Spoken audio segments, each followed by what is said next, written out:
Parti.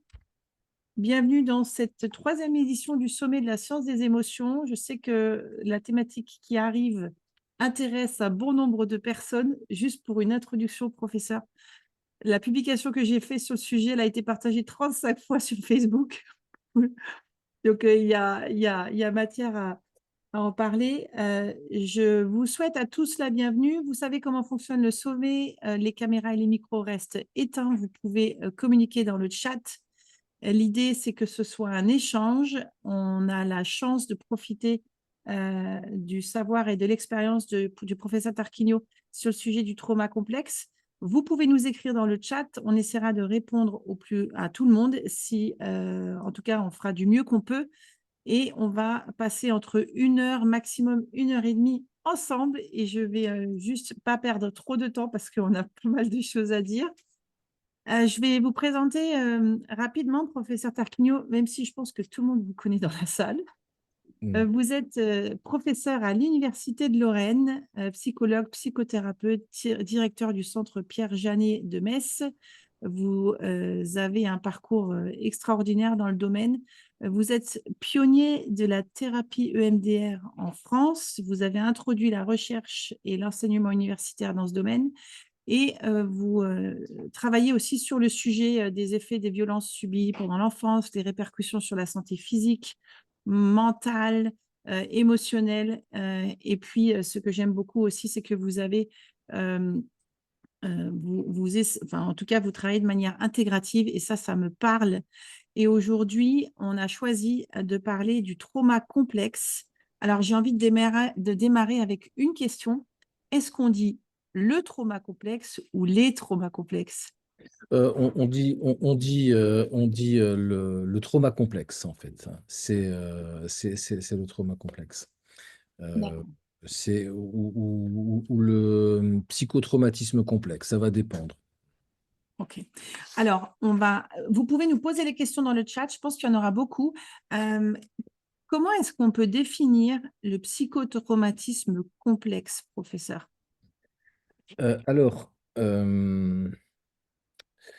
disons que en préambule, je dirais que nous avons une fâcheuse tendance depuis quelques années, alors on peut s'en réjouir, hein, sur un certain plan, j'y reviendrai, à réduire la question du psychotraumatisme à ce qu'on appelle le trouble de stress post-traumatique. C'est-à-dire, je dirais, le trouble de stress post-traumatique, c'est un peu la tarte à la crème, quoi, hein. C'est-à-dire que c'est la réponse psychotraumatique la plus prototypique. Voilà. Et le trouble de stress post-traumatique, alors avant on parlait d'état de stress post-traumatique, c'est ce qui a permis, je dirais, de donner ces lettres de noblesse à la question du psychotraumatisme partout dans le monde. Et il est important d'admettre que le psychotraumatisme ne se réduit pas aux troubles de stress post-traumatique, mais que le psychotraumatisme, donc l'expression psychologique de la confrontation à un ou plusieurs événements traumatiques, eh bien, peut prendre des formes variées. Et qu'une de ces formes, une de ces expressions, c'est ce qu'on appelle le trauma complexe, ou encore on parle de trauma de type 2, par opposition au trauma de type 1, qui est euh, le trouble de stress post-traumatique. Et encore, ce que je dis est un peu faux. C'est-à-dire que globalement, on parlera de trauma de type 1 pour des événements traumatiques qui arrivent de façon quasi unique durant la vie adulte, donc lorsque Mm. la personnalité est constituée, et le trauma de type 2, qui est plutôt le fait d'événements traumatiques répétés, notamment durant l'enfance et l'adolescence, et qui vont donner lieu, je dirais, à des expressions beaucoup plus compliquées. C'est ce qu'on va voir d'ailleurs aujourd'hui. Euh, c'est très important de situer le psychotraumatisme complexe dans cette dimension-là. Et je devrais être encore plus juste en disant que le psychotraumatisme, quelle que soit son expression, n'est qu'une partie du problème. Parce qu'aujourd'hui, on le sait bien, et notamment les travaux sur l'adversité, éventuellement on pourra en toucher un mot, montrent que l'expression traumatique peut être somatoforme, elle peut être en termes de santé physique et que les douleurs chroniques, certaines maladies chroniques, troubles cardiovasculaires, etc., diabète, eh bien, peuvent aussi, dans une certaine mesure, ne me faites pas dire ce que j'ai pas dit, être un élément déterminé par cette confrontation et des événements traumatiques. Que les addictions aussi peuvent être déterminés par la confrontation à des événements traumatiques. Et donc là, je distingue les événements traumatiques, le processus traumatique et la réponse psychotraumatique. Les événements traumatiques, c'est tous les événements de la vie, négatifs, pathogènes, qui viennent impacter les sujets, qui viennent bouleverser leur équilibre, hein, on les connaît, l'inceste, les violences, la négligence, le harcèlement, les agressions, surtout quand ça arrive durant l'enfance et l'adolescence. Le Mhm. processus traumatique, c'est tous les mécanismes physiologiques et psychologiques qui vont contribuer à l'expression d'une forme clinique qui peut être le TSPT, mais qui peut être aussi le trauma complexe, qui peut être les troubles dissociatifs, qui peuvent être certaines addictions, qui peuvent être des douleurs somatoformes, qui ont des origines qui sont psychologiques, qui peuvent être le trauma complexe, je l'ai dit, qui peuvent être certaines formes de dépression, qui peuvent Mhm. être également ce qu'on appelle des pseudo-crises d'épilepsie, qui peuvent conduire à des addictions, qui peuvent conduire à être mis en lien avec quelque chose qui s'appelle des maladies cardiovasculaires, des maladies inflammatoires du système digestif. Si je reviens sur le volet psy, certaines pathologies qui sont ce qu'on appelait auparavant les personnalités borderline. Et aujourd'hui, on est en train de remettre sur la table tout un ensemble, je dirais, de catégories cliniques Mhm. et de se rendre compte qu'on a fait beaucoup d'erreurs par le passé en diagnostiquant à tort, par exemple, des troubles schizophrènes, alors que c'était des troubles dissociatifs. Donc voilà. Et pour revenir à la question, le trauma complexe, c'est une expression du psychotraumatisme qui n'est pas toute jeune hein, quand même, hein. Il ne faut pas l'oublier. Le trauma complexe, les premiers travaux, c'est fin des années 90. Mhm. Donc ça date. Ouais, ça date, ouais. Sauf que euh, le trauma n'était pas à la mode à l'époque, hein. Je veux dire, rappelez-vous, et tout le monde en a fait l'expérience, les hystériques et les névrosés ont disparu de la circulation, hein, comme par hasard. Aujourd'hui, il n'y a que des victimes. Donc, ce que je veux dire par là, c'est que on vit une période avec un autre regard idéologique sur les pathologies mentales. Avant, c'était le modèle psychanalytique et avec un regard avec les hystériques. Et aujourd'hui, on voit bien que on est dans une culture de la victime. Donc, le psychotraumatisme a un grand boulevard devant lui et on redécouvre l'eau chaude. Voilà. Et on a beaucoup de cliniciens et de professionnels de la santé mentale qui vont au plus simple. Or, le plus simple, c'est le moins fréquent dans notre pratique clinique. Traiter un TSPT, un trouble de stress post-traumatique, hein, en fait, traiter un trauma de type 1, c'est-à-dire un événement unique chez un adulte, personnalité déjà constituée, c'est très simple. On sait bien le faire. C'est sans intérêt presque. En revanche, s'intéresser à ce qui se passe sur le plan physiologique, sur le plan psychologique, sur le plan neurologique, à des individus qui ont été confrontés à des événements répétés durant l'enfance et l'adolescence, dans un environnement dans lequel ils n'avaient pas besoin de s'échapper. On ne peut pas dire, allez, les parents, je prends mon sac à dos, je me barre. Hein. C'est pas Mhm. possible. Hein. Mhm. Donc on est emprisonné dans un environnement familial. Là, on est dans une configuration beaucoup plus compliquée. Et dans la prise en charge et dans la compréhension. Ou plutôt dans la Mhm. compréhension et dans la prise en charge. Donc, je veux dire, aujourd'hui, il est temps de mettre un peu de complexité, de remettre un peu de complexité dans le champ du psychotrauma. Et je pense que commencer par la question du trauma complexe, avec ses différentes ouvertures, me paraît une bonne chose. J'ai été long, mais c'était important de resituer un peu les choses. Ah, c'est important parce qu'on peut vite s'en mêler les pinceaux. Il y a une question, professeur d'Olivier, qui dit d'où vient cette confusion? Il y a une confusion assez grande, trauma, psychotraumatisme, Bah, trouble de stress. alors, cette confusion, elle vient d'abord de mauvaises traductions de la littérature anglophone, déjà, où on confond les événements traumatiques, le processus traumatique, la réponse psychotraumatique. Je vais vous donner un exemple. On parle d'abus sexuels. C'est sexual abuse dans la littérature anglo-saxonne. Je veux dire, je suis désolé, ça n'a aucun sens en français. Moi, je peux faire de l'abus d'alcool, je peux faire de l'abus de chantilly, je peux faire de l'abus de chocolat, j'en mange trop. C'est ça là, le sens de abus en Mhm. Mhm. français. Abus sexuel, ça n'a aucun sens. C'est avoir subi trop d'agressions sexuelles. Vous voyez, il faut parler de violence sexuelle. Donc il y a plein comme ça d'erreurs, de maladresses, etc. Et puis, encore une fois, vous savez, on est dans le siècle, je dirais, ou dans la période du siècle où, euh,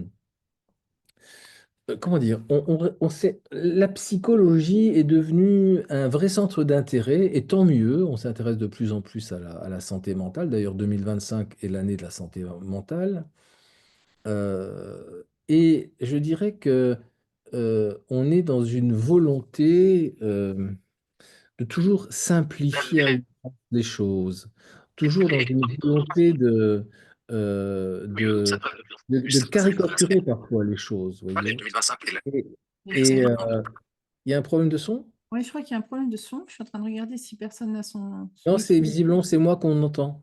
D'accord. Ouais. Allez-y, continuez, on va vérifier. Donc, donc, c'est un vrai problème parce que on a tendance à laisser croire que la question du psychotrauma, c'est des choses simples.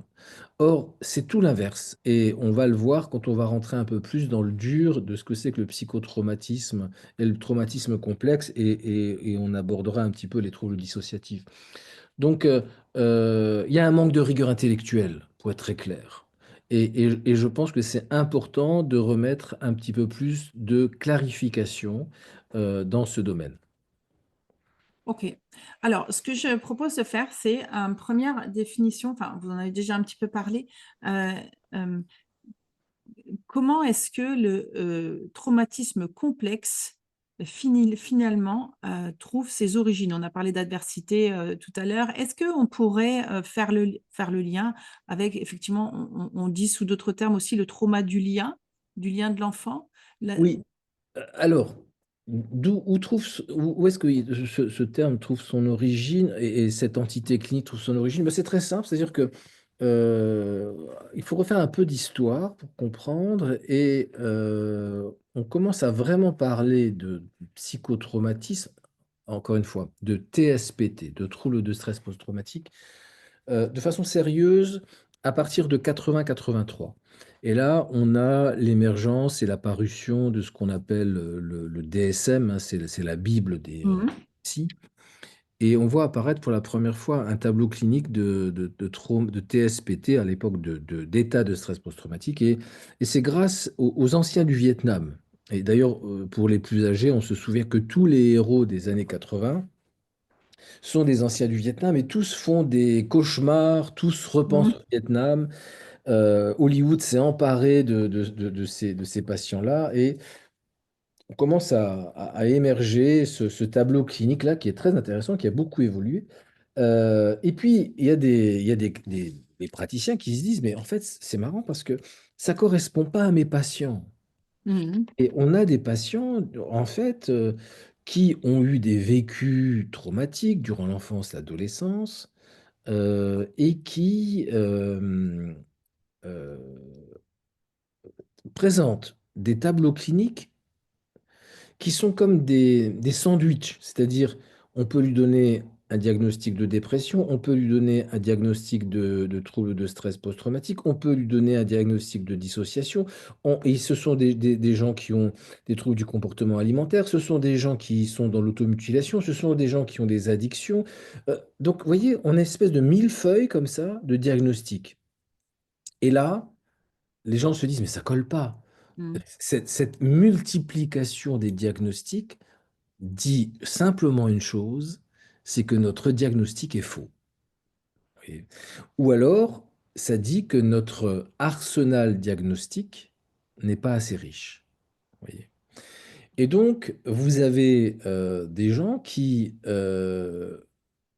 s'intéressent, il y en a surtout deux, c'est Herman et Roth, R-O-T-H, qui commencent à faire des propositions différentes en disant euh, il faut problématiser les choses de façon plus complexe et elles introduisent d'une certaine manière, ça paraît stupide hein, vu de l'extérieur comme ça, mais elles introduisent une perspective que je qualifierais de développementale dans la compréhension du psychotrauma. En d'autres termes, elle dit si on veut comprendre la situation clinique de nos patients, dont on se rend bien compte que les diagnostics sont complexes, on n'arrive pas à les poser, les diagnostics. C'est comme s'il y avait des dizaines de diagnostics qui pouvaient se poser en même temps.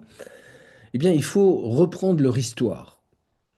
Et si on reprend leur histoire, c'est ça l'étude développementale, c'est on s'inscrit dans comment les gens se sont développés au cours du temps. Voilà.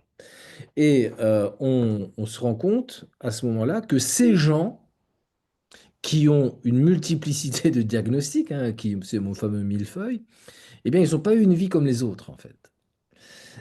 Ils ont eu une multiplication de confrontations à des événements traumatogènes. Et c'est souvent, je fais le lien, mais on y reviendra, des traumas du lien. C'est-à-dire, durant l'enfance, c'est quoi les traumas du lien? Pour aller vite, mais on y reviendra. Ce sont ce qu'on appelle les figures d'attachement. Oui. Les parents ou ceux qui doivent prendre soin de nous, eh bien, déconnent, quoi. Soit il y a de la violence, soit il y a du manque de considération, soit il y a de la dévalorisation, il y a de l'inceste, etc., etc. Au fond, euh, c'est comment les figures d'attachement, euh, par leur attitude, donnent une dimension toute particulière à ces traumatismes-là. Je veux dire, Mhm. quand on est enfant, les figures d'attachement, ils organisent notre rapport au monde. Oui. Et je voudrais qu'on retienne ça, parce qu'on va le retrouver tout à l'heure. Quand je suis enfant et que je suis avec des parents aimants, eh bien, ces parents me permettent de me faire prendre conscience que je compte, que je vaux la peine. Si je suis aimé, c'est que je suis aimable. Donc, ils me font laisser entrevoir que le monde est bienveillant. Mes parents sont bienveillants. Quand je suis enfant, j'apprends que le monde est bienveillant. Ils me font intégrer le fait que je vaux la peine, que je vaux quelque chose. D'accord? Donc, ils contribuent dans un deuxième temps à une construction positive de l'image de soi. Et ils me sécurisent. Imaginons l'inverse, eh ben, ça me fait dire que le monde, si j'ai des parents qui sont malveillants, absents, dysfonctionnels, pas là parce qu'ils sont malades, peu importe, ça veut dire que le monde est insécure. Les gens sont pas fiables. Mhm. Ça me renvoie, si je suis malmené, si je suis victime de violence, au fait que ceux qui doivent m'aimer ne m'aiment pas. Je veux dire, mais comment voulez-vous que les autres m'aiment? Donc j'en arrive à me dire que je vaux pas la peine. Oui. Rien. Et puis, il y a l'idée de ce sentiment d'insécurité. Donc je reviens à ma question du trauma complexe parce que j'ai pas perdu le fil. Et donc la question du trauma complexe, elle s'est inscrite dans une dynamique développementale. Et on s'est rendu compte qu'effectivement, ces enfants-là, eh bien, avaient vécu tout au long de leur développement, c'est-à-dire enfance, adolescence, un ensemble Événement. d'épisodes difficiles, traumatiques, euh, un ensemble d'événements qui les avaient mis en tension, en insécurité, euh, et ils avaient été confrontés à de l'adversité, en fait, hein. Et l'adversité, c'est tous les événements dont je parlais tout à l'heure. Alors, il y a des événements adverses qui sont très à la mode, hein, l'inceste, etc., etc. Mais il y en a d'autres, hein. La séparation des parents, les violences dans les fratries, le décès d'un parent, la maladie d'un parent. Mm. Imagine, là, on est adulte, mais quand on est un jeune enfant, l'angoisse que ça génère. Mm. Un parent qui décède alors qu'on a quelques années, 3, 4, 5, 6, 7, 8 ans, un parent qui est malade et qu'on voit dépérir, c'est le monde qui s'effondre. Et on imagine assez bien ce que ça organise sur le plan cérébral, sur le plan psychologique. Et ça crée, c'est constitutif d'une personnalité qui va pas se construire comme elle devrait se construire. Ce qui explique cette apparition de cette entité particulière qui est le trauma complexe et qui peu à peu a été reconnue, mais qui a eu du mal à émerger justement parce qu'elle est compliquée et Mm. que aujourd'hui, euh, prenons un exemple, les troubles du comportement alimentaire. Vous avez des tas de gens qui vont faire des opérations bariatriques, etc. Je veux dire, vous avez des tas de gens qui fument, boivent, qui ont des comportements addictifs. On sait que les troubles du comportement alimentaire, c'est un comportement addictif. Ça active les mêmes zones cérébrales que l'alcool et la drogue. Mm. Je veux dire, euh, la question qu'on se pose jamais, c'est pourquoi les gens en arrivent là? Pourquoi les gens picolent? Je veux dire, mais pourquoi les gens mangent? Mais ils font comme vous et moi. Des fois, le soir, on rentre, on a envie de boire un verre. Ou alors, moi, j'ai plutôt tendance à aller dans le frigo et puis manger, quoi. Vous voyez? Je veux dire, donc, ça vient contrebalancer un fond anxieux. Alors, quand on venait à peu près cortiquer, ça va, on fait ça de temps en temps. Mais quand on a vécu des années et que notre cerveau n'a pas développé les structures cérébrales susceptibles de nous aider à nous réguler à l'intérieur de nous, alors on va chercher les éléments de régulation à l'extérieur de nous-mêmes. Et qu'est-ce qu'on fait? Eh bien aujourd'hui c'est simple, c'est comme le paquet de cigarettes. On a l'appel à la peur, on voit des dents abîmées, des corps, des jambes amputées, c'est-à-dire on s'intéresse que à la conduite addictive. On s'intéresse que aux troubles du comportement alimentaire sans situer ce trouble dans un tableau clinique plus global. Si on ne veut voir que le trouble du comportement alimentaire ou les addictions, on ne verra que ça. Si on ne veut voir que certains symptômes somatiques, comme par exemple des troubles digestifs qui sont caractéristiques de ces traumas-là, on ne verra que ça. C'est-à-dire que on a eu du mal à ouvrir le spectre pour situer dans un cadre beaucoup plus large tout un ensemble de symptômes qui, additionnés ou articulés les uns aux autres, donnent lieu à un tableau clinique beaucoup plus riche, beaucoup plus complexe. On utilise un terme, c'est celui d'heuristique, c'est-à-dire une capacité explicative, donc un potentiel heuristique beaucoup plus intéressant, mais qui nécessite une typologie de prise en charge qui naît d'un autre registre. Et autre élément, il y a une superposition entre le tableau de trauma complexe et les troubles de personnalité borderline. C'est-à-dire que ce qu'on appelle les états limites, on parlait des états limites pendant un temps.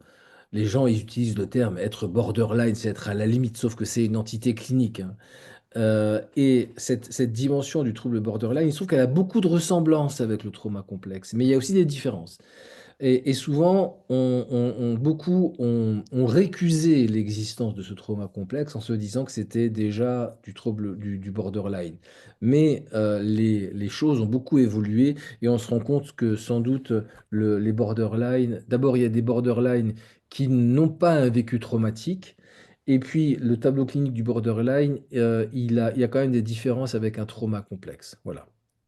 D'accord, parce que alors dites-moi si je me trompe, le trouble du borderline, ça peut être aussi à travers l'épigénétique ou la génétique, non? Non, c'est pas ça. Bah non, parce que l'épigénétique, ça c'est le caractéristique du trauma complexe, par exemple. C'est-à-dire que D'accord. l'épigénétique, c'est Oui. quoi?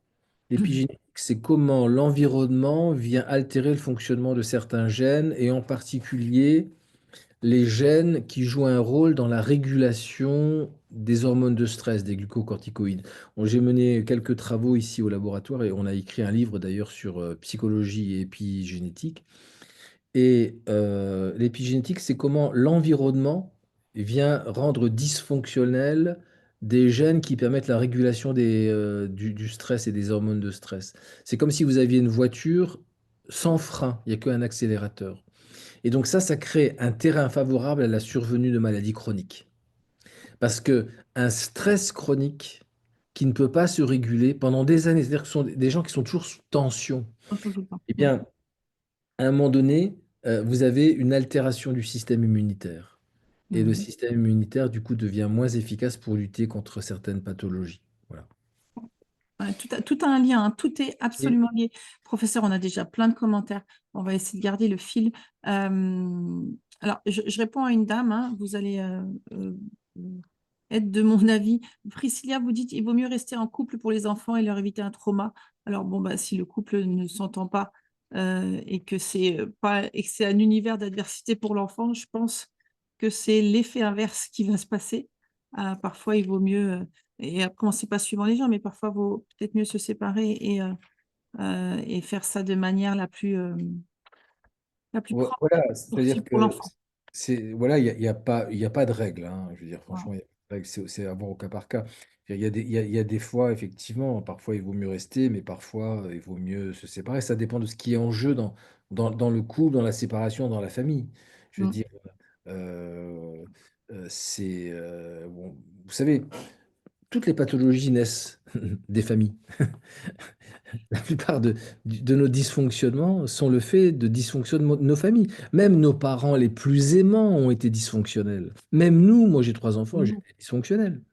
Je veux dire, et quand on répare du trauma pour nous parce qu'on ne veut pas le refiler à nos enfants, on en crée d'autres. Donc, qu'est-ce que vous voulez? On fait comme on peut. Alors, le trauma, c'est pas le trauma au sens des événements massifs, l'inceste, les violences, mais on crée on est maladroit, on crée des incertitudes, des incohérences, voilà. Et puis, parfois, on peut déconner, quoi. Je veux dire, bon. Alors, après, la question de la séparation, c'est toujours compliqué.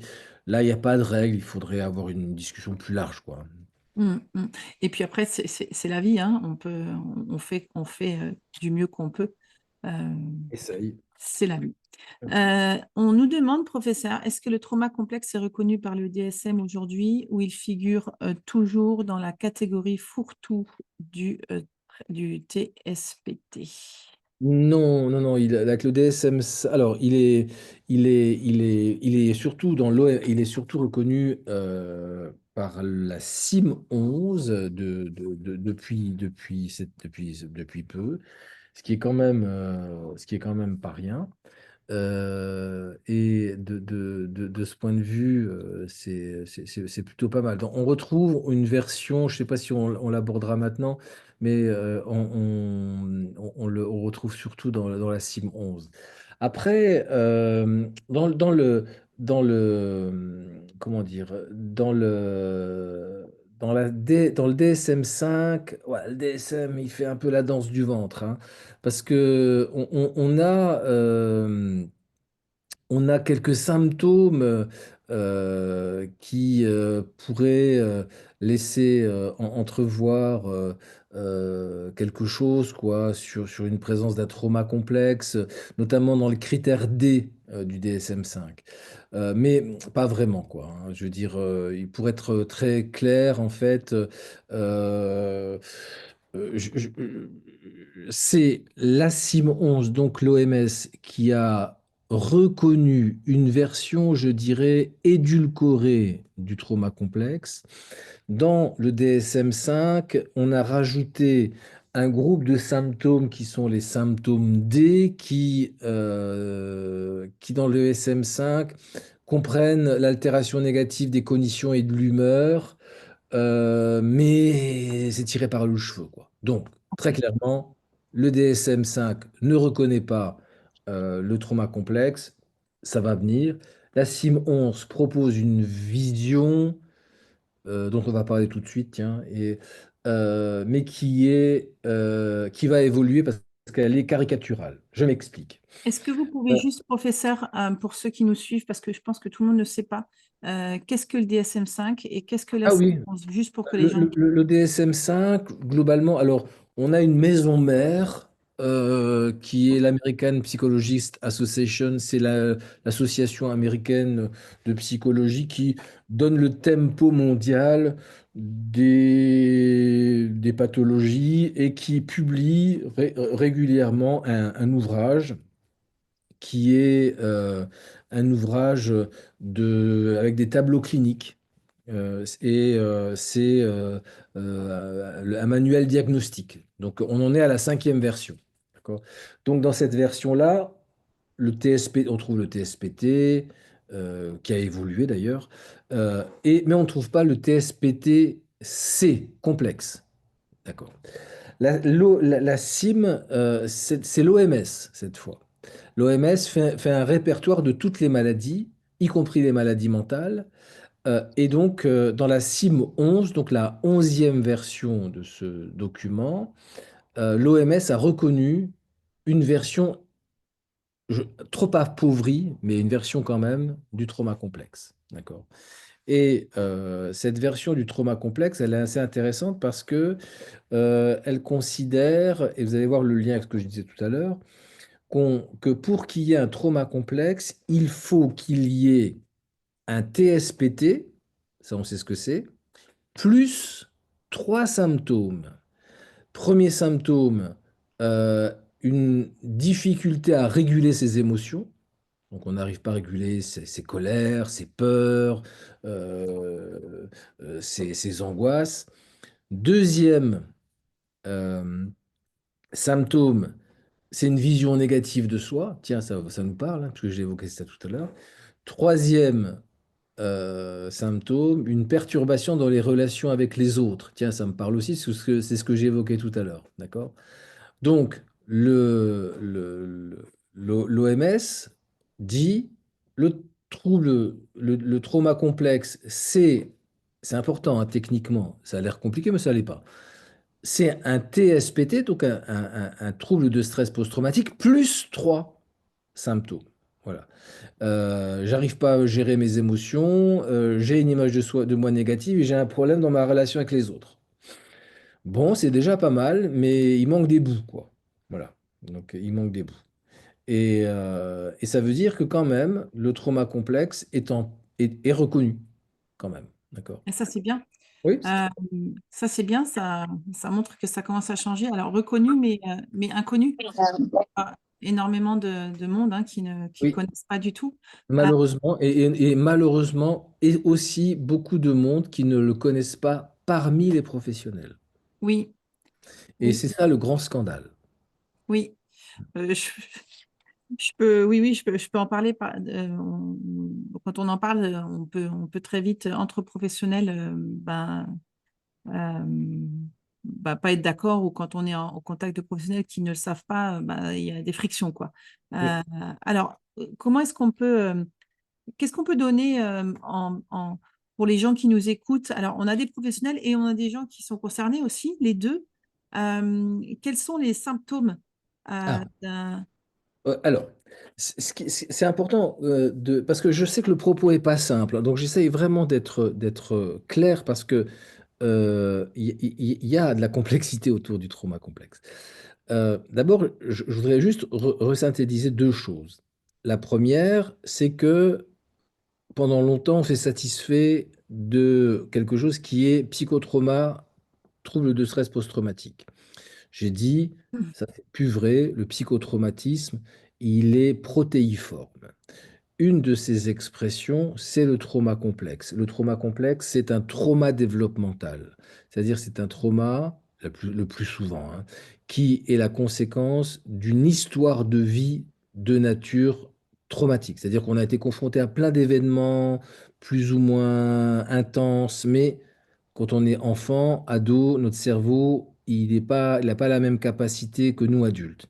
Et tout ça va empêcher les gens de devenir ce qu'ils auraient dû devenir.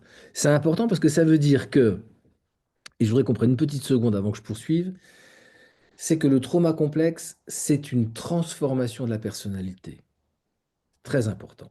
C'est-à-dire que, alors que le TSPT, c'est pas une transformation de la personnalité. Je vais prendre une image. Le TSPT, la personnalité est constituée et d'une certaine manière, oui, je vais prendre ça comme ça, voilà, la personnalité est constituée et le trauma, il vient se coller à la personnalité. Oui, D'accord? oui, Donc c'est facile à enlever. oui.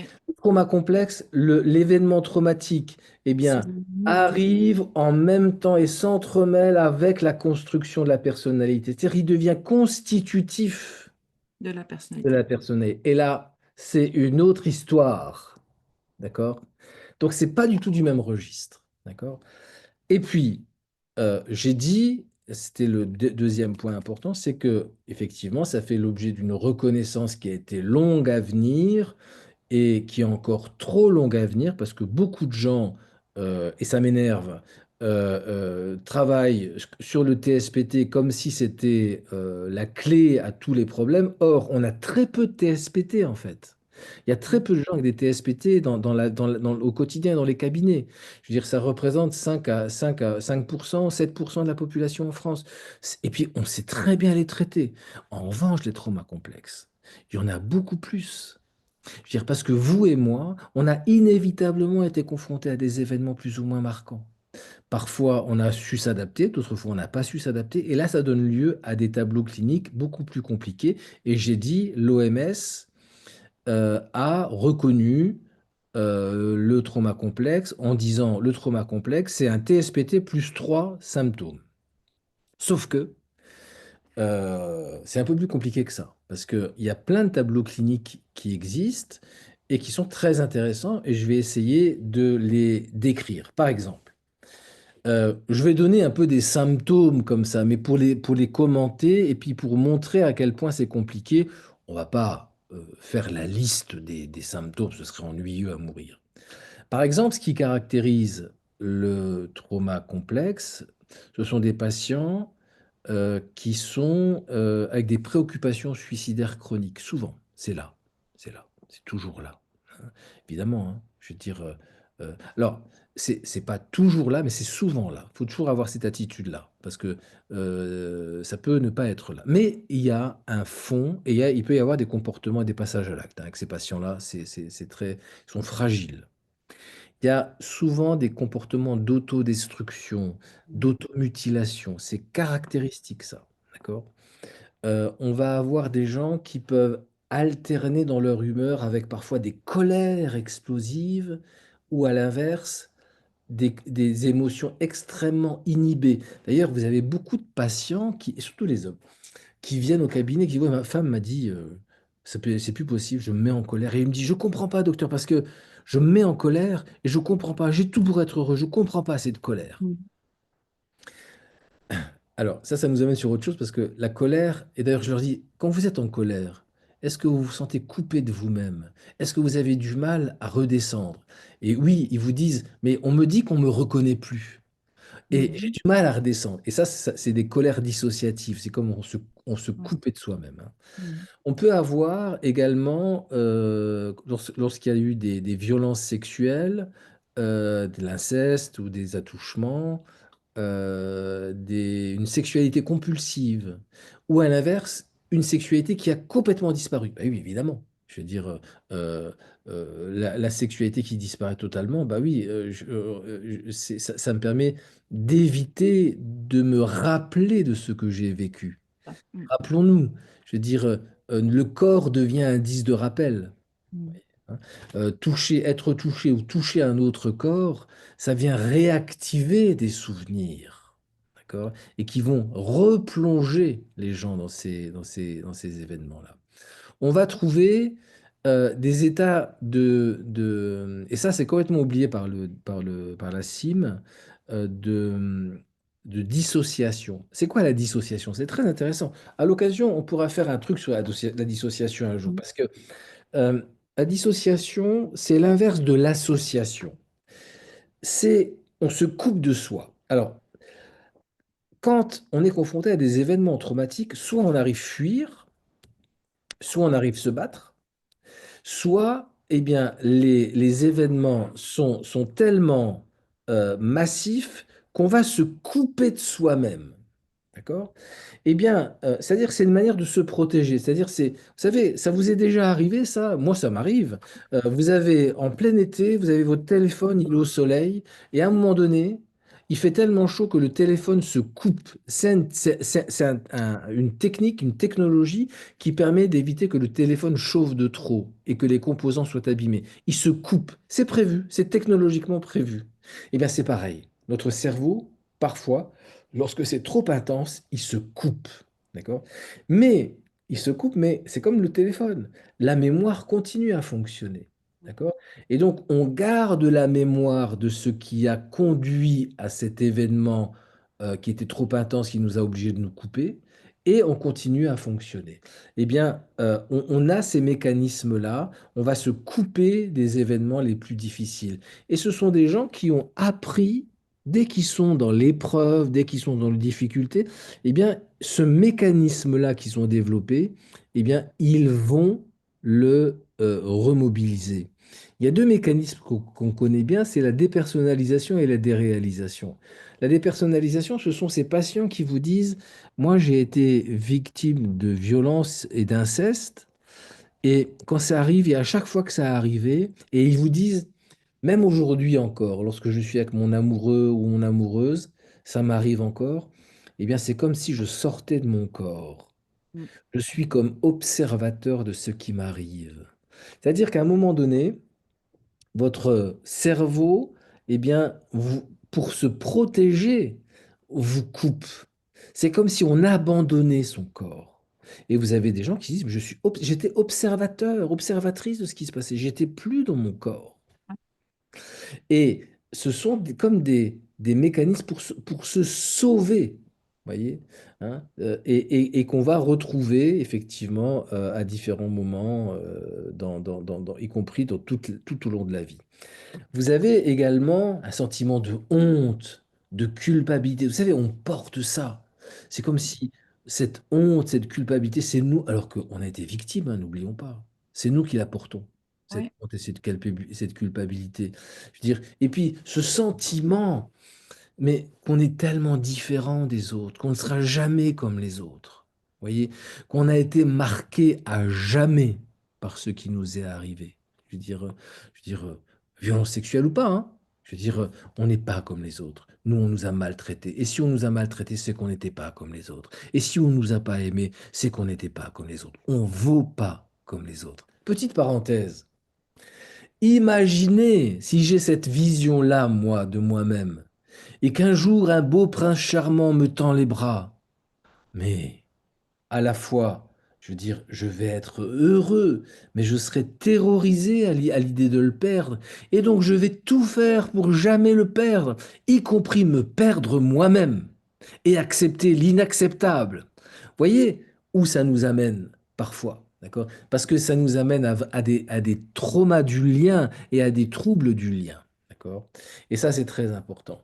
Et puis, on va avoir comment dire, un repli sur soi, évidemment une vie intime et relationnelle perturbée, une perte de confiance.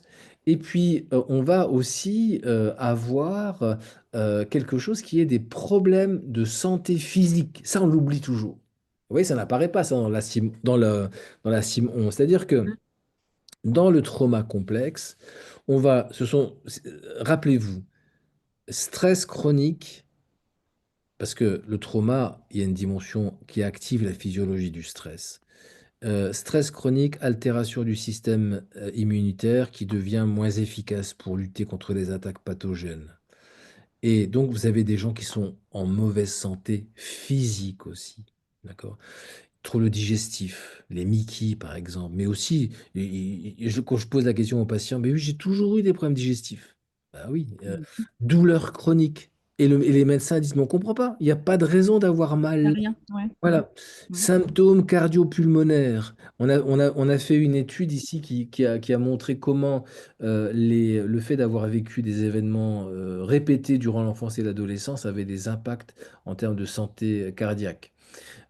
Troubles de la sexualité, on a tout un ensemble de maladies comme ça dont on sait qu'elles ont pour une part au moins, des liens avec l'enfance et le passé. Les conduites addictives, ça c'est très important, alcool, cigarettes, tabac, qui altèrent la santé aussi. Donc Mhm. on a un phénomène additif. Vous voyez, et qui vont avoir effectivement beaucoup de difficultés à régler hein, leurs problèmes. Des problèmes d'alimentation, des troubles du sommeil, bien sûr, des problèmes digestifs, des problèmes, quand il y a eu des violences physiques et sexuelles, des problèmes pour être touché, rien que ça. Il y a aussi, parfois, on sent une absence d'émotion, comme une espèce d'anesthésie Mhm. Mhm. hein, émotionnelle, hein.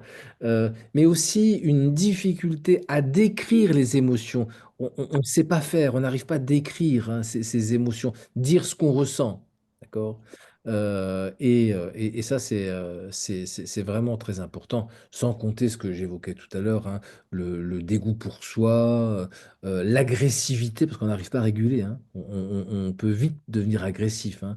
Euh, donc voilà, en quelques mots, un peu la complexité du spectre et évidemment, très vite, ça va avoir des impacts sur la vie scolaire.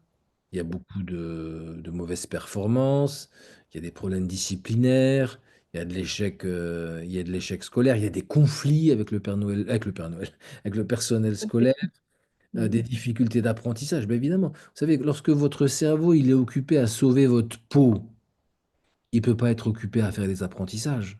Non. Et, après, il y a des problèmes familiaux, des conflits, du détachement, des violences. Il y a des problèmes dans les relations sociales avec des conflits là aussi, de la passivité, de la violence, des affiliations à des groupes où on se met en danger, et puis des problèmes de santé que j'évoquais. Donc c'est un tableau clinique compliqué euh, qui nécessite d'être identifié et qui, s'il ne l'est pas, conduit les cliniciens à passer à côté de l'essentiel parce qu'on va traiter les gens soit pour la dépression, soit pour les troubles du comportement alimentaire, soit pour les problèmes d'addiction divers et variés, et pas du tout pour la complexité de l'ensemble et donc traiter ce qui en est à l'origine, c'est-à-dire leur passé traumatique. Et c'est là où il va falloir qu'on revoie la manière dont on travaille et dont on, parce qu'on on nous a demandé là, peut-on guérir? C'est ça qui compte finalement. Moi, je suis convaincue qu'on peut. Alors, peut-être que guérir, c'est pas le mot, mais je suis convaincue que ça peut changer. On n'est pas obligé de, on n'est pas destiné à vivre avec cette expérience-là toute notre vie. Ça prend le temps que ça prend, mais il peut y avoir, on peut faire des choses. Quand on parle de neuroplasticité, on peut créer des nouveaux réseaux neuronaux, on peut réapprendre. Alors, les empreintes, elles sont là, mais on peut quand même faire des choses. Enfin, moi, je trouve ça fantastique qu'on ouvre la porte là-dessus parce que on va pouvoir agir. Il va falloir juste qu'on fasse différemment que ce qu'on a fait jusqu'à maintenant. Alors, d'abord, je vais donner un ordre d'idée.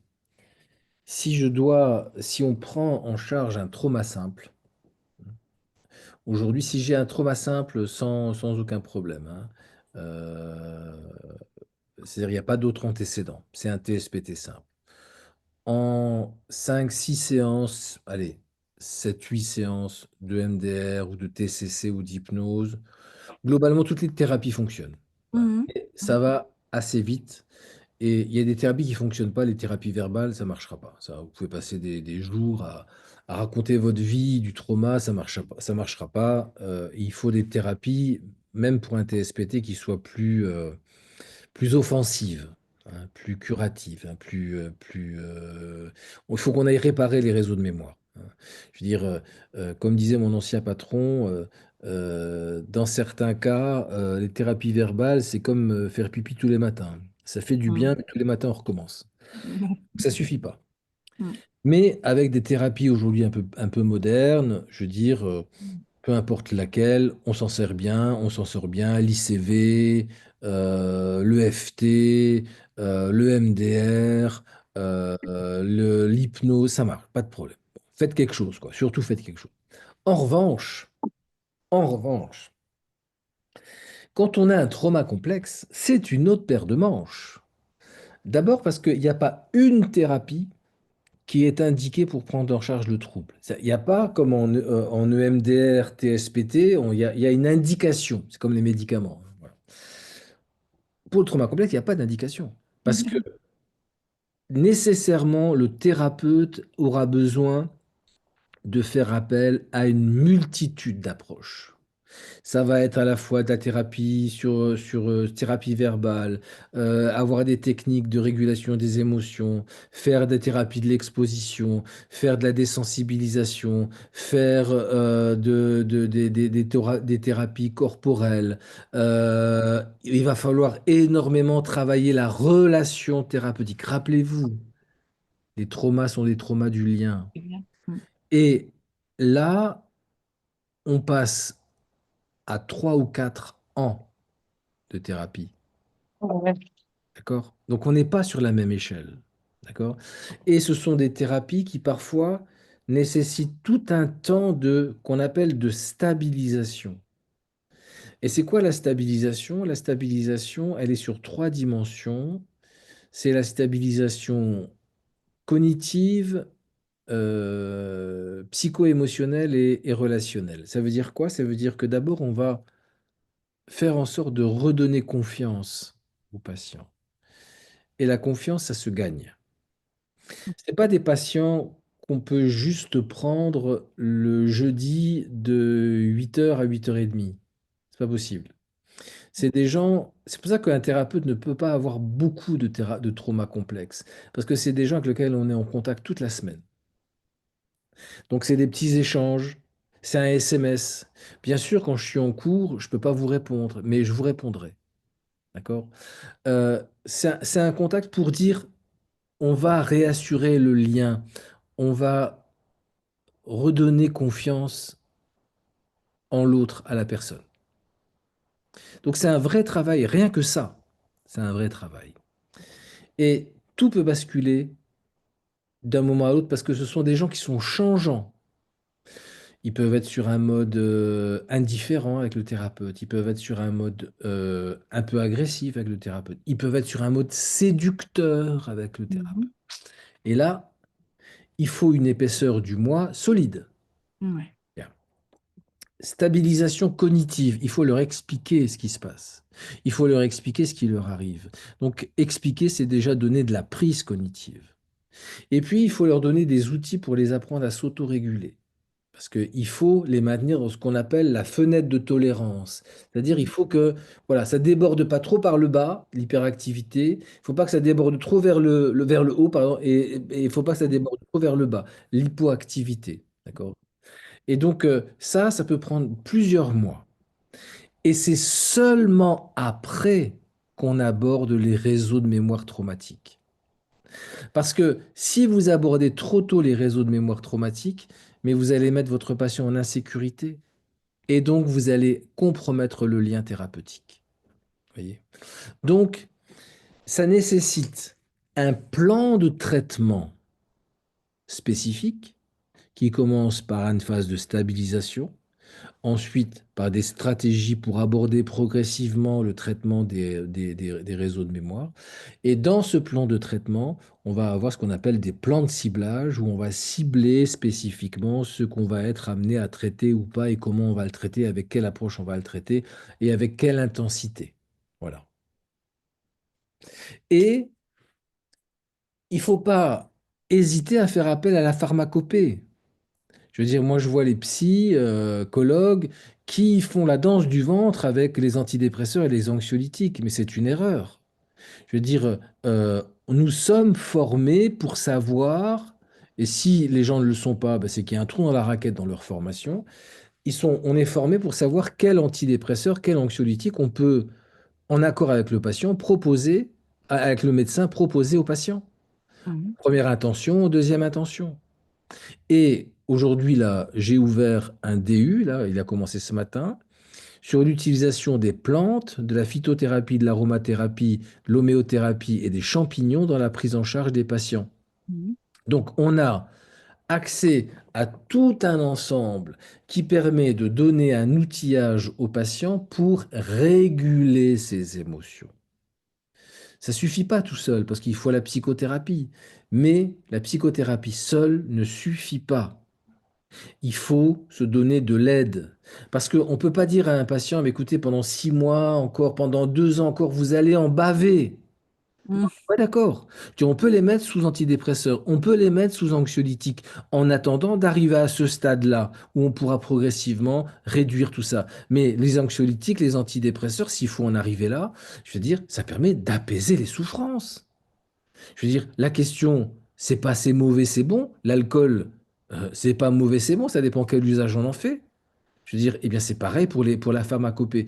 Et là, on a toute une génération de psy qui, par principe, a tabouisé. Ça fait un tabou, les médicaments. C'est une erreur, surtout avec ces patients-là. Et puis, il y a tout un travail sur les plantes, la phyto, l'aroma, je veux dire, qui sont vraiment importants. Aujourd'hui, les champignons, avec des effets vraiment intéressants. Je veux dire, mais c'est à nous de nous intéresser à ça et de nous approprier ces connaissances-là. L'alimentation, bien sûr. Oui. Je veux Bah dire, oui. voilà, il y a tout un ensemble de paramètres qu'il faut introduire et qui permettent de proposer un accompagnement, je veux dire, à ces patients. Mais je le rappelle, prendre en charge des traumas complexes, on ne peut pas en avoir 50 en même temps. C'est pas possible. Mhm. C'est que quelques-uns parce que ça nécessite un temps hors du temps. Mhm. Et c'est la condition de la résolution de ces troubles. Mais ça veut dire que bah déjà, les thérapeutes doivent se former parce qu'actuellement, on n'est pas du tout enfin, sur ce sujet-là. On a l'impression que c'est. Ben, oui, mais parce que vous avez des thérapeutes qui sont des thérapeutes, je suis désolé, hein, ils vont pas être contents, hein, mais des années 80, quoi, hein, je veux dire, où, voilà, il y a un cadre, le fameux cadre, hein, d'accord, où, je veux dire, voilà, ça se passe juste en thérapie. Là, le cadre, il faut le faire exploser, quoi. Je veux dire, ce sont des patients avec lesquels on est en contact en dehors, c'est des patients vis-à-vis desquels il faut se rendre disponible mais parce qu'ils sont dans une telle insécurité. Je dirais, et parfois, il y a des crises et il faut être là. Si vous n'êtes pas là, ils viennent plus en thérapie. Et puis, il faut, comme disait Ferenczi, je veux dire, et Ferenczi a été malmené par Freud, tout comme Janet. Je veux dire, vous savez, quelle est la clé de la thérapie? C'est l'inventivité du thérapeute. C'est pas le psychologue qui applique ses protocoles de façon stupide, comme on l'apprend aujourd'hui en TCC ou en EMDR. Il faut inventer, il faut adapter la thérapie à la spécificité de chacun de nos patients. Il faut arrêter de tordre les patients pour les mettre en conformité avec les protocoles. Il faut tordre les protocoles pour les mettre en conformité avec nos patients. Ça veut dire qu'il faut mettre de l'intelligence dans notre psychothérapie. Ah, c'est pas gagné. Oui, professeur, vous parlez totalement, enfin moi c'est ce que je comprends derrière le travail de manière intégrative. On en parlait ce matin, de prendre de la hauteur ça me parle, hein, de ne pas tordre le patient pour qu'il rentre dans le protocole, mais d'avoir une flexibilité, une créativité pour Mais pouvoir oui, mais, justement mais apporter la réponse. c'est important. Je veux dire, ça, c'est quand je fais de la recherche que je tords les patients. Je Je veux dire, évidemment, quand je teste un protocole, il faut que ce soit toujours le même protocole. Mais là, je ne vous parle pas de recherche, je parle de clinique. Je regarde un peu les commentaires, professeur. Il y en a plein, plein, plein. Je crois que il y a des personnes qui ont appris des choses qu'elles ne connaissaient pas sur le sujet. Alors, qu'est-ce qu'on a? Euh, Ah, où trouve-t-on ce type de pro, professeur?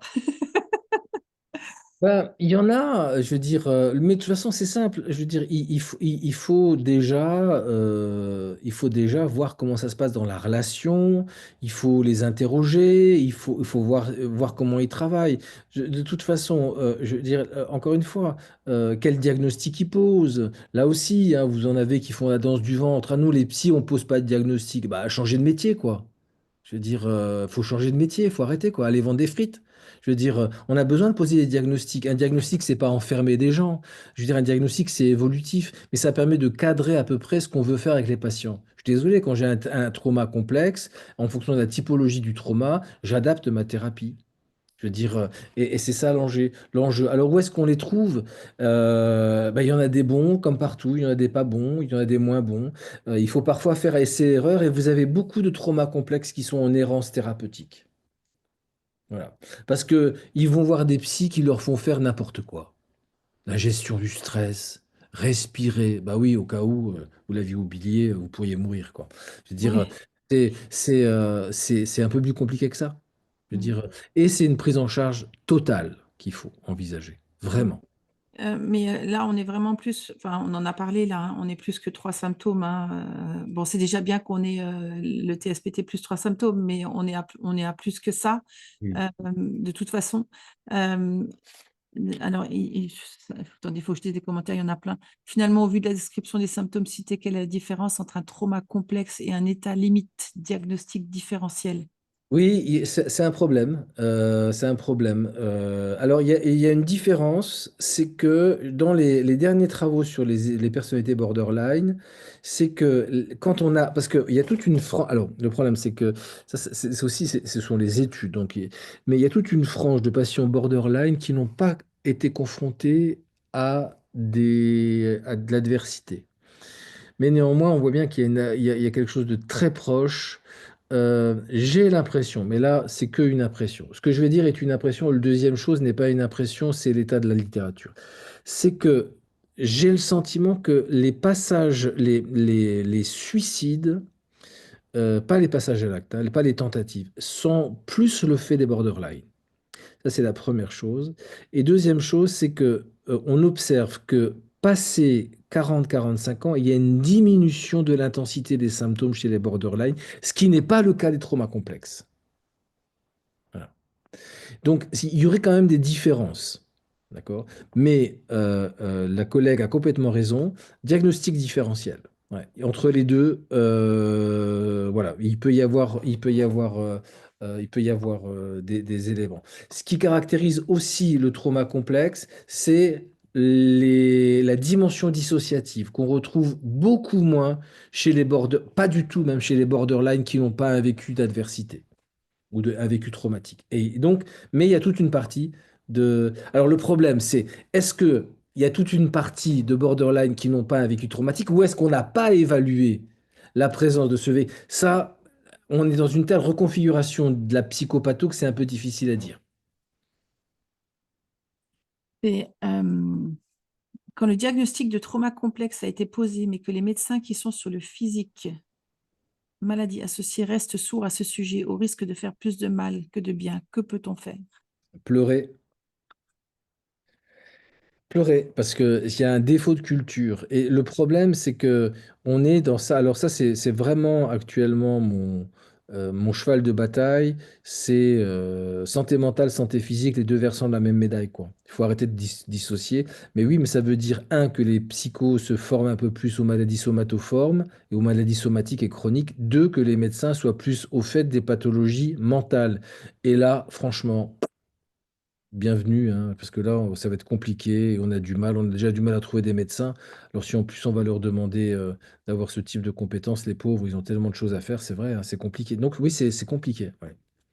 Mais il y a quand même une plus grande ouverture qu'avant, je trouve. Mais c'est compliqué.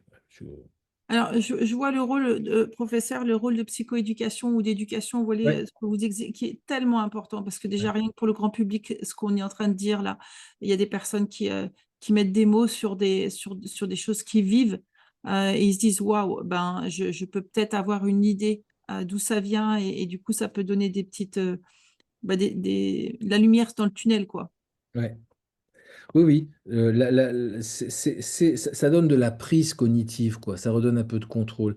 Et c'est pour ça que le travail de stabilisation, j'insiste sur la dimension de la stabilisation cognitive. Expliquer de quoi les gens souffrent, expliquer pourquoi ils souffrent de ça, expliquer la typologie de ces symptômes, expliquer que le spectre de tout leur dysfonctionnement, eh bien, il touche différentes sphères. Expliquer qu'ils ne sont pour rien, expliquer qu'ils sont des victimes, expliquer que c'est pas leur faute, expliquer qu'ils ne font que payer des années après ce qu'on leur a fait. Ah ouais, ça remet un peu d'ordre. Mm. Et puis après, pour tous ces commentaires, toutes les personnes qui demandent comment est-ce qu'on fait pour trouver, etc., vous parliez du lien tout à l'heure, professeur. Moi, je vais voir un thérapeute. C'est la première chose à laquelle je vais faire attention, c'est le lien, comment je me sens avec la personne, etc. Bon, on n'est pas la victime de notre thérapeute, quoi. On peut choisir de changer. Euh, Oui, et parfois, on peut avoir plusieurs thérapeutes parce que on peut très bien avoir, moi j'ai parfois comme ça avec des collègues qui m'envoient pour traiter certains aspects de chez leurs patients et ça se passe très bien et on peut très bien imaginer ça et et on garde le lien c'est très bien.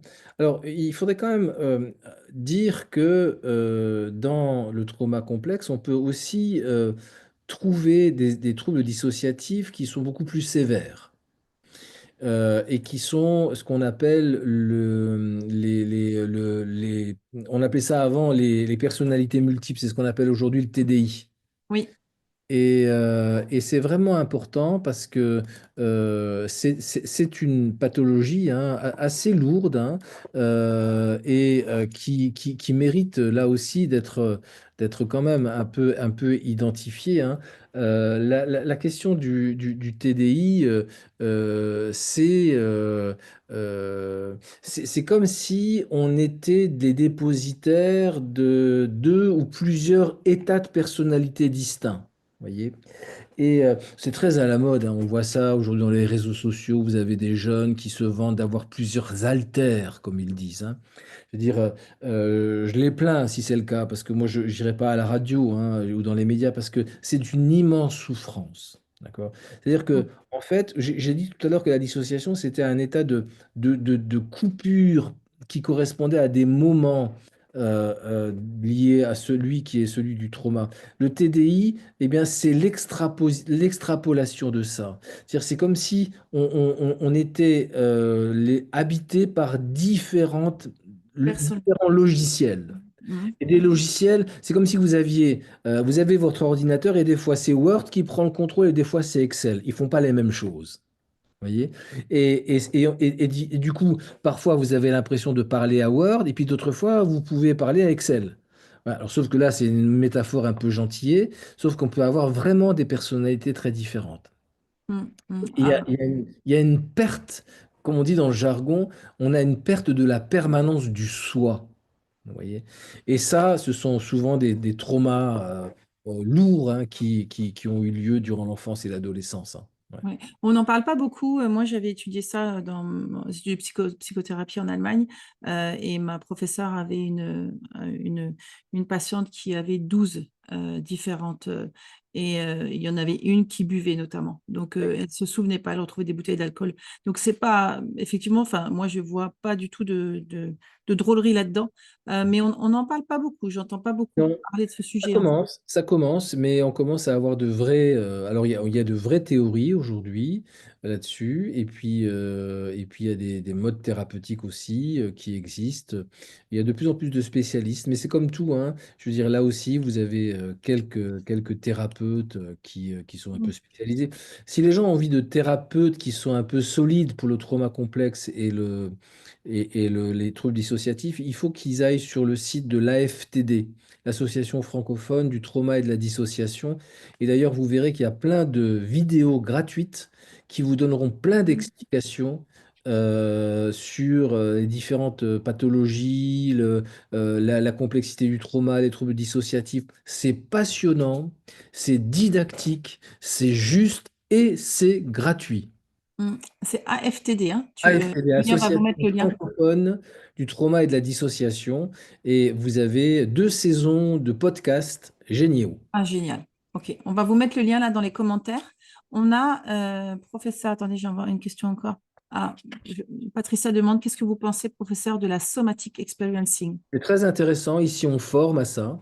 Je veux dire, c'est enfin une thérapie qui tient compte du corps, alors que nos thérapies occidentales sont des thérapies intellectuelles, de la cognition et de l'émotion. Il y a Chitikat, hein, qui est un des porteurs de ça, qui est un Belge et qui vient chez nous former à la somatic experiencing. Je dirais, on réintroduit la dimension du corps et Dieu sait que c'est important dans la prise en charge des gens. Je veux dire, le corps a été longtemps la partie oubliée. Hmm. Alors qu'il y a les mémoires dans le corps. Euh, D'où l'importance, j'entends ce que vous dites, d'où l'importance de, quand on est accompagnant, thérapeute, hein, d'ouvrir et de regarder ce qui se passe et de se former un peu plus, quoi. C'est important, oui. C'est important. Alors, on a un sentiment de vide ressenti chez les personnes atteintes de traumas complexes. Cécile, c'est une question Un sentiment de quoi? de vide Ah ressenti oui, ah chez les oui, personnes en général, exactement. hein. Tout à fait. Un sentiment de vide, d'absence de sens, la vie n'a plus de sens, il n'y a plus de projet. Mais évidemment, je veux dire, tout s'est effondré. Je veux dire, tout s'est effondré. Alors après, euh, il y a de la ressource qu'on peut trouver. Il y a des gens qui sont résilients. Ça veut dire quoi, la résilience? Je veux dire, la résilience, ça ne veut pas dire je veux dire, on fait comme si rien n'était. La résilience, c'est comment, dans l'épreuve, on va puiser de la force de vie là où il n'y a que des forces mortifères. Et comment on transforme ces formes mortifères en ressources pour continuer à vivre. La résilience, c'est comment on va puiser à l'extérieur, auprès des autres, du sens à vivre, dans l'amour, dans l'amitié. Et c'est pas évident, parce qu'ils font tomber sur les bonnes personnes. Sinon, mais c'est à nouveau, on se casse la figure. La résilience, c'est quelque chose qu'on ne peut pas anticiper a priori. Voyez, on ne peut pas savoir si une personne va être résiliente ou pas. Ça se révèle dans l'épreuve. Et ce qui fait que, heureusement, certaines personnes traversent des forces mortifères tout au long de leur vie et s'en sortent. Voyez. Mais elles s'en sortent pas indemnes. Elles s'en sortent autrement. D'accord.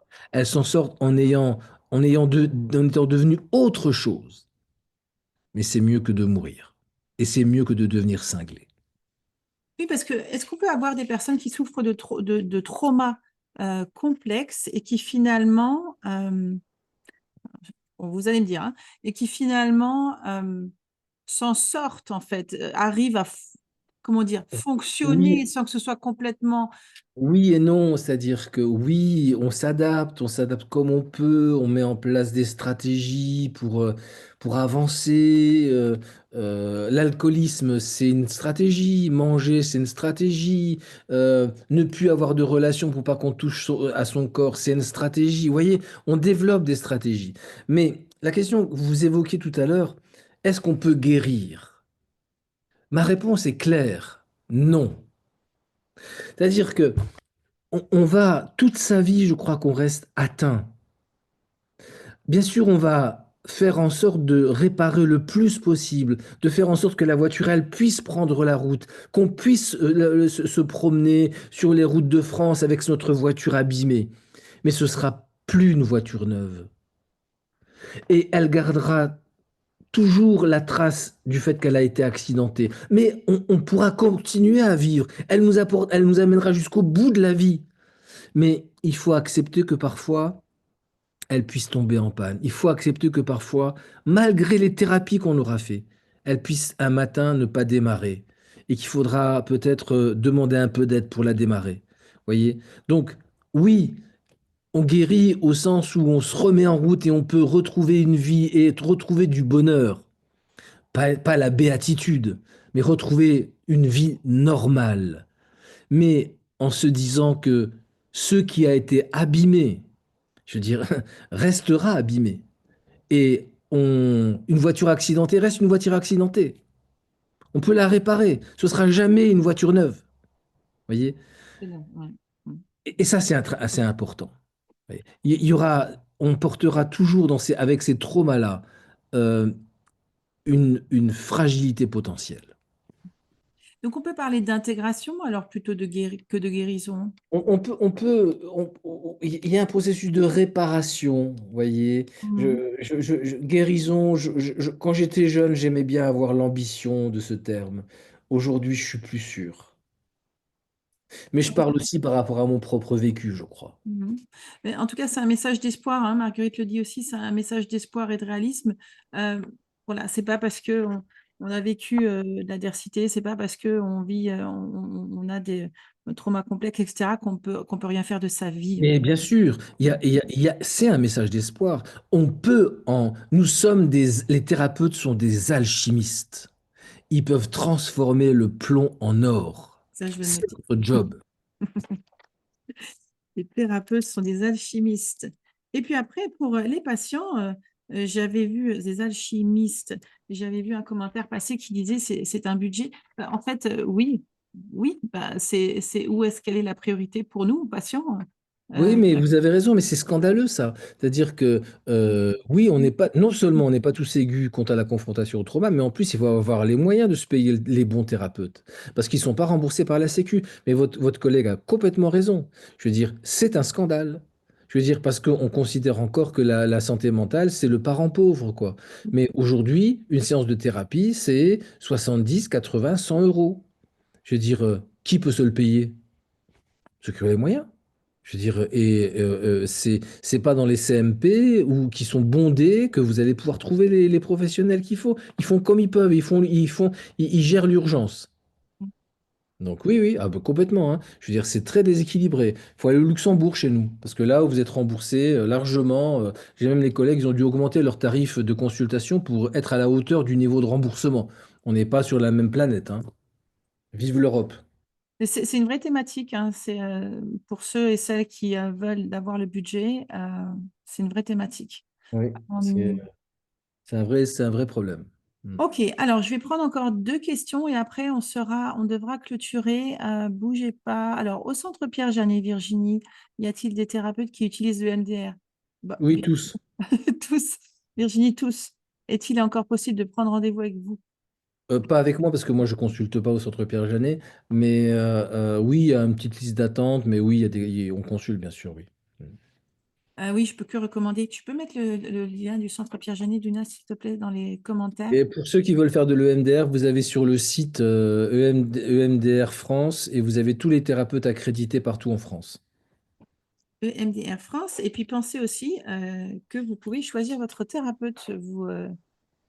Prenez vos critères, hein, choisissez votre thérapeute pour que vous soyez bien avec. J'avais vu passer quelque chose sur Oui, neuroplasticité. et méfiez-vous des thérapeutes qui ont que des commentaires positifs.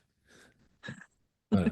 Parce que inévitablement, il doit y avoir des critères négatifs. Je veux dire, et je suis étonné de voir, moi j'ai vu des étudiants qui sont installés il y a 2 ans et ils ont déjà 70 critères positifs. À mon avis, c'est une grande famille de gitans. Ils ont demandé à tout le monde de mettre un commentaire. Voilà, mais méfiez-vous de ça aussi. Je rigole hein, pour les gitans, évidemment. Oui, bien sûr. Euh, ok, une question. Alors, Marie qui dit dans cette conclusion, quid de la neuroplasticité pour la guérison? Est-ce que c'est une illusion? Alors là, Non, c'est une clairement vérité. pas. Je veux dire, mais le fait que nous évoluions dans la psychothérapie, c'est le signe même de cette plasticité. Toute évolution cognitive est une évolution cérébrale. C'est parce qu'à un moment donné, vous avez des circuits neuronaux qui changent et qui nous permettent de penser le monde qui était en A en B. Donc la neuroplasticité, c'est une réalité de tous les jours, bien sûr. Mais, encore une fois, une voiture accidentée, même si elle a l'illusion d'être comme une voiture neuve, reste une voiture accidentée. Ça, c'est important de le garder en mémoire. Ça nous permet aussi je rebondis sur ce que vous aviez dit, de prendre soin de soi, de savoir que oh, c'est la voiture accidentée. J'ai bien aimé ce que vous expliquiez tout à l'heure, professeur, de dire, OK, bah, parfois, elle ne peut pas démarrer. Ouais. Et si j'ai appris justement à prendre soin de moi et à aimer tout ce que je suis et toutes les parties de moi, eh ben, je peux accepter qu'elle ne Oui, démarche pas et lui donner ce dont exactement. elle a besoin. Et mettre un peu de bienveillance. Parce que, vous savez, moi, si vous voulez, on peut clore là-dessus. Au cabinet, j'ai une baguette d'Harry Potter. Et j'ai des patients qui viennent et qui disent, oh oui, alors ils vont pas bien, ils m'expliquent leurs symptômes, puis je comprends assez vite hein, qu'il y a un problème lié à leur histoire. Et puis, je leur dis, alors racontez-moi un peu votre histoire, votre passé, vos parents. Oh, mais vous savez, à l'époque, hein, c'était comme ça, vous savez, une petite baffe comme ci, une petite tannée, hein. Je veux dire, c'est comme ça, bon, voilà. Et votre père, oh, on avait peur de mon père, mais c'est comme ça. Bon, je dis, écoutez, vous avez des enfants. Bon, ok. Alors, je pose la baguette d'Harry Potter. Je dis, écoutez, réfléchissez bien à ce que vous allez faire. Je leur dis, voilà la baguette d'Harry Potter. Est-ce que vous accepteriez de prendre cette baguette et de faire en sorte que, avec un coup de baguette magique, vos enfants vivent votre vie à votre place? Ah, alors là, non, vous rigolez. Moi, je veux pas qu'ils subissent ça. Alors je leur dis, vous savez, c'est bizarre quand même, hein. Tout à l'heure, vous étiez à dire que c'était rien, que c'était pas grave, c'était la vie. Euh, J'aimerais bien que vous ayez autant de bienveillance envers le petit garçon ou la petite fille que vous étiez qu'envers vos propres enfants. Parce que ce petit garçon que vous étiez, ou cette petite fille, manifestement, a sans doute vécu des choses plus ou moins difficiles. Et au fond, c'est pas de vos parents dont on veut sur lesquels on veut porter un jugement. C'est juste avoir un peu de considération sur ce petit garçon qu'à l'époque, les adultes, pour lequel à l'époque les adultes n'en avaient pas. Et d'ailleurs, vous êtes dans la même posture, vous, en tant qu'adulte, vis-à-vis de lui-même. Alors, je vous demande juste d'avoir un peu de bienveillance vis-à-vis de ce petit garçon et de cette petite fille, la même que vous avez pour vos enfants. Et là, l'histoire se raconte autrement. Et je crois qu'on devrait tous se poser la question, est-ce que oui ou non, on serait prêt à prendre la baguette d'Harry Potter? Merci, professeur. Alors, on va garder cette histoire en tête pour la fin de ce moment avec vous. C'est très touchant. Merci beaucoup. Euh, Quelles sont vos actualités, professeur? On va parler du congrès. Il faut que vous parliez du congrès. Oui, alors d'abord j'ai un gros livre sur le trauma complexe qui sera sorti pour le congrès qui a lieu en juin prochain. C'est un congrès sur le trauma complexe avec tous les acteurs importants du domaine. Il y a 2 jours plus une journée d'atelier. Et puis j'ai une BD qui va sortir sur le deuil l'année prochaine.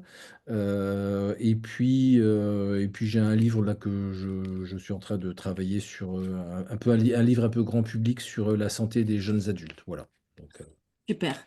Alors, livre grand public, santé des jeunes adultes, ça, ce sera cette année ou l'année prochaine? et je dois le rendre en mars, donc à mon avis il va paraître en 2025, quoi. Alors, jeunes adultes 2025, on a une BD Sur super le deuil. 2026. Là, vous avez un livre qui va sortir sur les traumas complexes. Ouais. Le trauma. D'ailleurs, sur le deuil, on fait des soirées spectacles avec tout ça est scénarisé et on se promène dans toute la France. Génial. OK, ça, on va le poser aussi.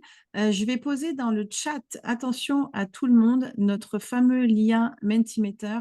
Je ne sais pas si vous vous souvenez, professeur, on met un petit lien Mentimeter et vous pouvez nous donner en un mot comment ça a résonné pour vous. Je mets ça dans le chat tout de suite. Vous avez à cliquer sur le lien Menti et vous nous donnez un mot pour faire ce magnifique nuage. Moi, je vais parler du congrès. Le congrès a lieu au mois de juin. Redites-moi les dates, professeur, s'il vous plaît.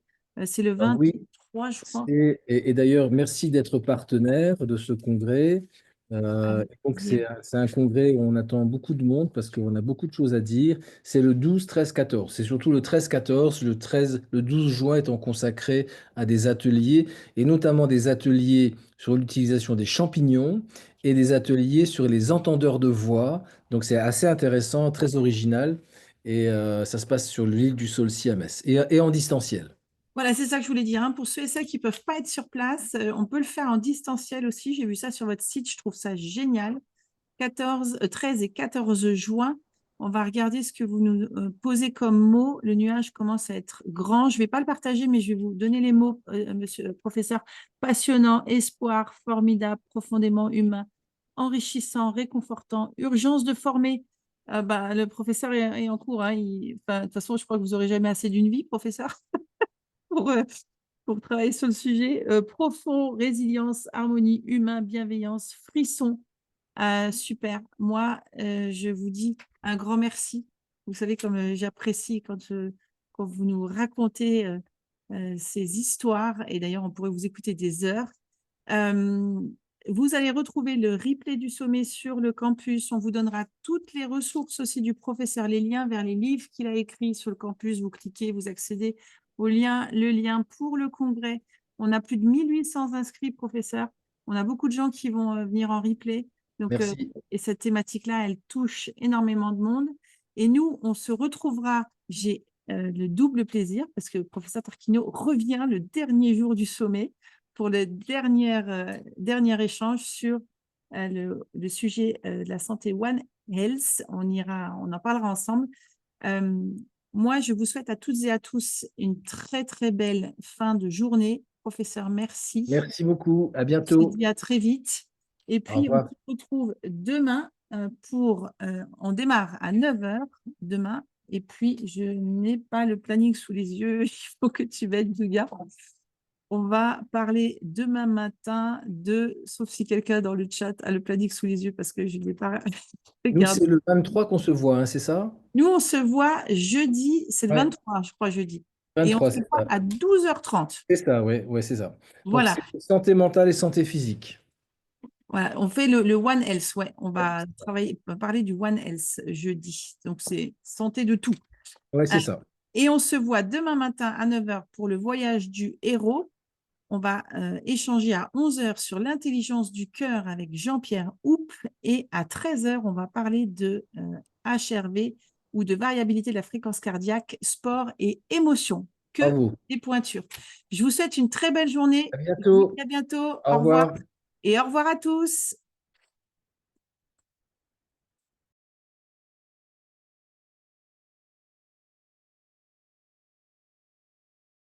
On va laisser l'enregistrement ouvert encore quelques minutes pour vous poser les liens dans le chat. Je vous dis à demain.